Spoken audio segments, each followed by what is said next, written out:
আসসালামু আলাইকুম। আমি শাহাদাত হোসেন গুড্ডু। প্রিয় নবম দশম শ্রেণীর শিক্ষার্থীরা, আমার চ্যানেল ম্যাথমেটিক্স এর পক্ষ থেকে তোমাদের সবাইকে স্বাগতম। আজকে আমি তোমাদের গণিত বইয়ের ১৭ অধ্যায় অর্থাৎ পরিসংখ্যান নিয়ে আলোচনা করব। এটা খুব বেশি ইম্পর্টেন্স, কারণ এটার উপর ডিপেন্ড করে অনেক স্টুডেন্ট পরীক্ষা দিতে যায়, কারণ এটার উপর মার্কিংটা অবশ্যই কি সহজ। তাহলে আমি কিন্তু বেসিক আলোচনা না করে সরাসরি অঙ্ক চলে গেছি, যেগুলো খুব বেশি ইম্পর্টেন্স। তোমরা বেসিক গুলো আসলে বই থেকে দেখে নেবা। প্রথম অঙ্কটা হচ্ছে আমার গণসংখ্যা নিবেশন সারণী তৈরি করতে পারা।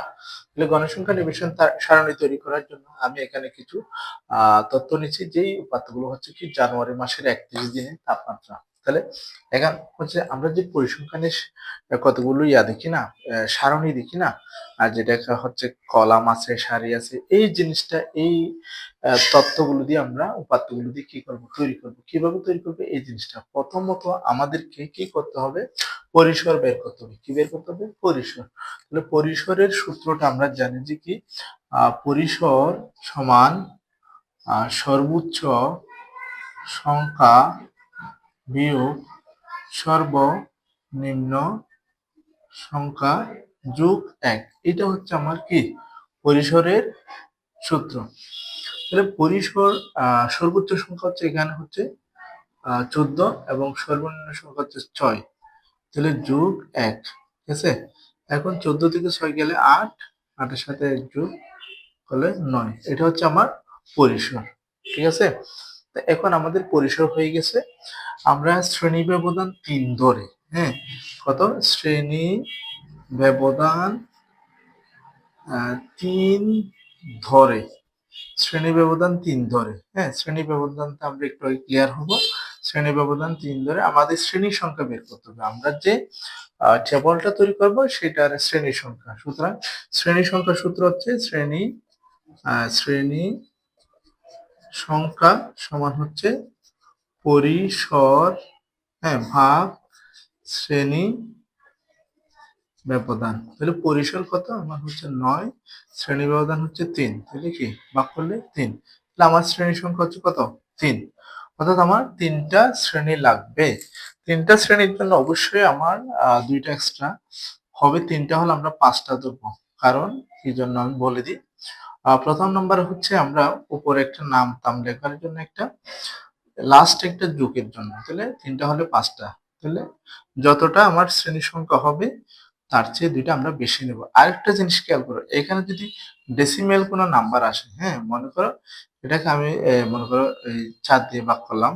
তাহলে 4 দিয়ে ভাগ করলে একটা মনে করো ডেসিমেল নাম্বার আসলো, এরকম আসলো। তাহলে এক্ষেত্রে আমরা কি শ্রেণী সংখ্যা কি ধরবো? আমরা শ্রেণী সংখ্যা ধরবো যে কত? শ্রেণী সংখ্যা ধরবো যে 3। অর্থাৎ পরবর্তী সংখ্যাটাকে আমরা শ্রেণী সংখ্যা ধরবো। এটার পরে 2.5 এর পরবর্তী পূর্ণ সংখ্যাটাকে আমরা শ্রেণী সংখ্যা ধরে নেব। তাহলে এখানে আমরা যেটা করব এটার মাধ্যমে, সেখানে হচ্ছে পরিসর আমরা পেয়ে গেছি, হ্যাঁ, শ্রেণী ব্যবধান 3 ধরে, এবং শ্রেণী সংখ্যা আমরা পেয়ে গেছি 5টা। 3টার জন্য আমরা 2টা বেশি নেব, 5টা। এখন আমাদের অবশ্যই সারণীতে কলাম হবে 3টা, হ্যাঁ। তারপরে ওই 3টা কলামের মধ্যে আমরা এইগুলো লিখবো। আমরা একটু ওইটা করি আগে। তখন আমরা লিখবো কি, শ্রেণী ব্যবধান 3 ধরে গণ সংখ্যা নিবেশন সারণী নিম্ন রূপ বলে এটা আমরা লিখবো। লেখার পর আমরা বলছি কি কয়টা কলাম হবে? 3টা। 3টা কলাম হচ্ছে যে আমার এই যে এভাবে, এগুলোকে বলা হয় কলাম, ঠিক আছে। তারপরে এই একটা কলাম, এখানে একটা কলাম। তবে আমার শ্রেণী সংখ্যা কত? আমরা শ্রেণী সংখ্যা নির্ণয় করেছিলাম কত? শ্রেণী সংখ্যা আমরা নির্ণয় করেছিলাম হচ্ছে যে 3। তাহলে আমরা কয়টা ধরবো? আর 2টা এক্সট্রা, 5টা। তাহলে এইগুলো হচ্ছে কলাম, ঠিক আছে। আমার 3টা কলাম লাগবে অবশ্যই যে কোনো গণসংখ্যা নিবেশন সারণীর জন্য।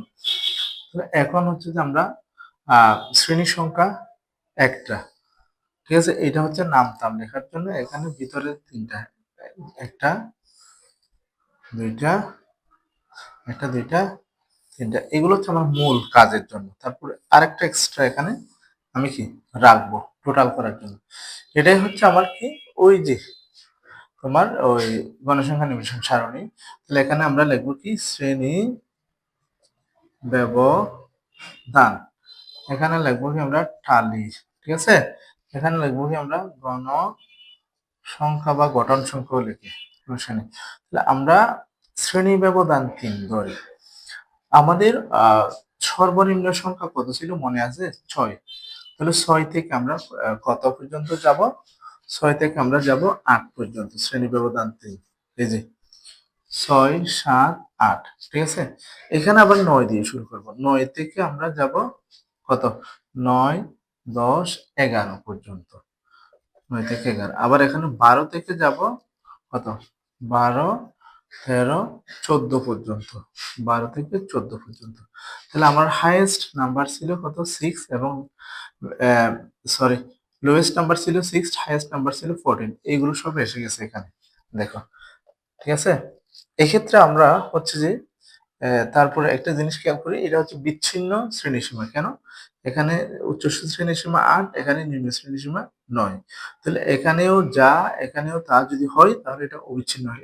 এটা হচ্ছে বিচ্ছিন্ন। এগুলো আমরা পরবর্তী ক্লাসগুলোতে আলোচনা করব। এখন হচ্ছে যে দেখো, আমার প্রথমে এই জিনিসগুলো এখানে কি করতে হবে? সাবমিট করতে হবে। 14, প্রথম কি 14, তাপমাত্রা 14। এখানে আমরা কি দেব? এই যে ডিগ্রি দেব, ঠিক আছে। যেহেতু এগুলো তাপমাত্রা নিয়ে কাজ করতেছি, ডিগ্রি দেবো। 14, 14 কোথায় পড়বে? এই ঘরে একটা চিহ্ন দেবো, হ্যাঁ। আরেকটা 14, এই যে এই দুইটা। আরেকটা 14, কয়টা? 3টা, ঠিক আছে। 13 কোন ঘরে পড়বে? 13ও কিন্তু এই ঘরে পড়বে, 4টা। এই যে 12ও কিন্তু এই ঘরে। তাহলে 5টা হলে আমরা এভাবে দেবো, ঠিক আছে। আবার 13 একটা, তারপর হচ্ছে 10, হ্যাঁ 10 কিন্তু এই ঘরে, ঠিক আছে। তারপর আবার 10, 10 এই ঘরে। আবার 11, হ্যাঁ 11 কিন্তু এই ঘরে, ঠিক আছে। 12, 12 আবার এই ঘরে, ঠিক আছে। 11, 11 আবার এই ঘরে। তাহলে 10 আবার এই ঘরে। তাহলে আমার 5টা হয়ে গেছে, ঠিক আছে। হ্যাঁ, এখন হচ্ছে 9, 9 হচ্ছে আমার এই ঘরে, ঠিক আছে। 8, 8 হচ্ছে আমার এই ঘরে। তাহলে এখন হচ্ছে 9, 9 হচ্ছে আমার এই ঘরে। তারপর 9, তারপর 11, 11 হচ্ছে আমার কোথায়? এই ঘরে, ঠিক আছে। তারপর 10, 10 হচ্ছে আমার এই ঘরে। তারপর হচ্ছে আবার 10, 10 হচ্ছে এই ঘরে, ঠিক আছে। আবার 8, 8 হচ্ছে আমার এই ঘরে। আবার 9, 9 হচ্ছে আমার এই ঘরে, ঠিক আছে। আবার 7, 7 হচ্ছে আমার এই ঘরে। তারপরে 6, 6 হচ্ছে আমার এই ঘরে। আবার 6 এই ঘরে। আবার 6 এই ঘরে। আবার 6 এই ঘরে। আবার 7 এই ঘরে। আবার 8 এই ঘরে। আবার 9, হ্যাঁ 9 কিন্তু এই ঘরে, আচ্ছা। আবার 9 এই ঘরে। আবার 8 এই ঘরে, ঠিক আছে। আবার 7, 7 কিন্তু কোথায়? এই ঘরে। তাহলে দেখো এখানে টোটাল কয়টা হয়েছে? এখানে 5টা, 5টা, 10টা, তাহলে 11টা, ঠিক আছে। 11। এখানে দেখো, এখানে 5টা, 5টা, 10টা, 13টা। তাহলে এখানে দেখো, এখানে কয়টা? এখানে 5টা, এখানে আছে 2টা, তাহলে 7টা, ঠিক আছে। তাহলে এখন দেখো তো টোটালটা কত? আমরা এটাকে গণসংখ্যাকে টোটাল মোটকে n ধরা হয়, ঠিক আছে।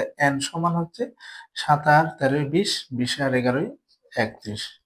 এটাই হচ্ছে আমার সেই কাঙ্ক্ষিত গণসংখ্যা নিবেশন সারণী।